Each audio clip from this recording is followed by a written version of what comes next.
si l'esprit de celui qui a ressuscité Jésus d'entre les morts habite en vous, celui qui a ressuscité Christ d'entre les morts rendra aussi la vie à vos corps mortels par son esprit qui habite en vous.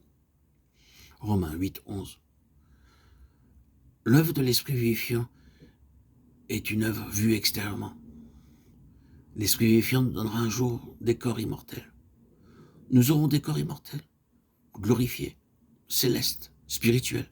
Et avec ces corps, nous le verrons et serons semblables à lui par la puissance de l'esprit vivifiant. À l'heure actuelle, sur la terre, nous pouvons avoir un avant-goût de cet esprit vivifiant. Lorsque nous nous sentons physiquement faibles, Dieu accorde une force supplémentaire pour le servir.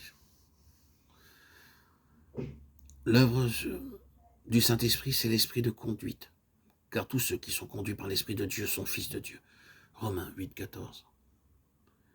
C'est une expression extérieure de l'œuvre du Saint-Esprit dans nos vies. Nous sommes si stupides que nous ne pouvons pas trouver la volonté de Dieu. C'est pourquoi ne soyez pas inconsidérés, mais comprenez quelle est la volonté du Seigneur. Éphésiens 5, 17. Pour être sûr de la volonté de Dieu, nous devons recevoir une septuple évidence. Je vous donnerai brièvement cette évidence de la volonté de Dieu. Tout d'abord, 1 Samuel 16, 12. Nous pouvons appeler cela le témoignage du Saint-Esprit. La deuxième évidence se trouve dans Psaume 119, 5. C'est le témoignage de la parole de Dieu. La troisième est dans Daniel 2, 17 à 19, le témoignage des croyants. La quatrième se trouve dans Ésaïe 32, 17, le témoignage d'une paix intérieure, grandissante et se multipliant. La cinquième évidence est le témoignage d'une foi forte, active et grandissante. La sixième est le témoignage d'un signe sûr. La septième évidence se trouve dans Hébreux 12, 21, le témoignage que son nom sera glorifié. Ce sont ici les 7 évidences par lesquelles vous pouvez trouver la volonté de Dieu.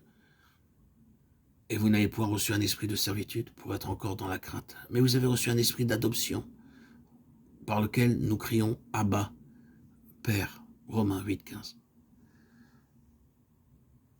L'œuvre de l'esprit d'adoption conduisant à la maturité est la quatrième œuvre extérieure de l'esprit. Dieu nous donne l'esprit de maturité, il a accordé l'autorité à ses serviteurs, c'est-à-dire aux apôtres, aux prophètes, aux évangélistes, aux pasteurs et aux docteurs. Ils ont l'autorité pour donner la parole de Dieu avec autorité. La cinquième œuvre est celle de l'esprit qui rend témoignage. L'esprit lui-même rend témoignage à notre esprit que nous sommes enfants de Dieu. Or, si nous sommes enfants, nous sommes aussi héritiers, héritiers de Dieu et co-héritiers de Christ. Si toutefois nous souffrons avec lui afin d'être glorifiés avec lui.